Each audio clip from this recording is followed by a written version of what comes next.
We're gonna use 3 goals that are very beginner friendly, that are gonna help you master push-ups, improve your physique, and create really healthy, strong shoulders.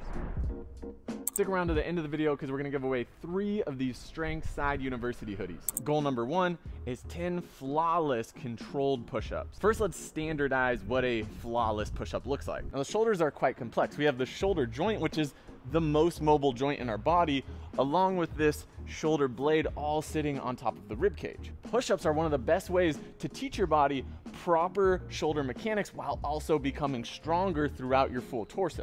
And the push-up really teaches us to connect through the shoulders because we have this ground connection where we can create force through. As opposed to something like a dumbbell, we have to create that within our own body. One of the main things that creates this flawless push-up is staying connected through your shoulders. So this takes a lot of core strength, but more in particular, this serratus muscle. If you watch videos about shoulder pain and shoulder dysfunction, it's almost always gonna talk about strengthening the serratus anterior muscle. But we really don't need a bunch of isolation exercises for this. The push-up is one of the best ways to strengthen this muscle if done correctly. So the key to getting this flawless push-up is to keep our torso straight so the body line doesn't change and this top of the rib cage sternum area hits the ground. We don't hit the chest, we don't hit the belly, and that looks like this. Torso stable, sternum comes to the ground, and then back up. Now, if I can achieve that, my shoulder blades are going to naturally move into some retraction, and then as I come back up, they push into protraction, and I think it's really nice to finish it with full protraction at the top to really engage that all the way. You don't need to think about elbow positioning too much. It can be more flared for some people, more at the side. What you really want to think of is resisting the shrug of your shoulders, right? We just want to let those shoulders be in a neutral position, even pulling them down if you find that they're raising up. So let's practice how we want this to feel. Now notice if I keep my rib cage really neutral by squeezing my core and I bring my shoulders back, I get a nice stretch here, and then my shoulder blades squeeze together to allow my elbows to come behind my body. This is how we want to feel in the push-up. We don't want to get here and we don't want to be here. Super simple. Get the shoulders to glide back and then press forward. Achieving 10 perfect reps like this is a lot harder than it sounds. This is one of the problems with push-up training is most of us in our mind think of them as easy and we should be able to do 10 or 20, but they look like this, sloppy. The way that we're gonna achieve this is to perform as many perfect full push-ups as we can without the form breaking down.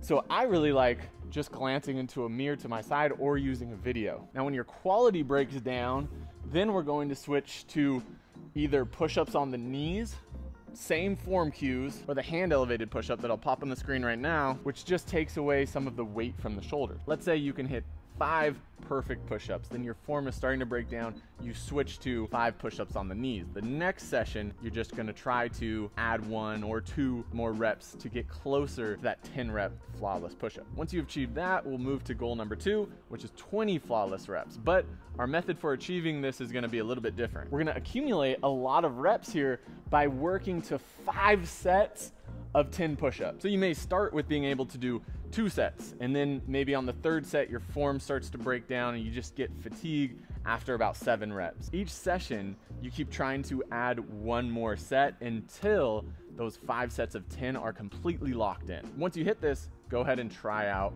20 reps. Chances are you'll be able to do it. You may even be able to hit 25. Now we can move on to goal number 3, which is to accumulate 100 reps in 1 workout. So your 5 sets of 10, that's 50 reps. We want to do double that. So you can do 10 sets of 10, you can do 5 sets of 20, or anything in between.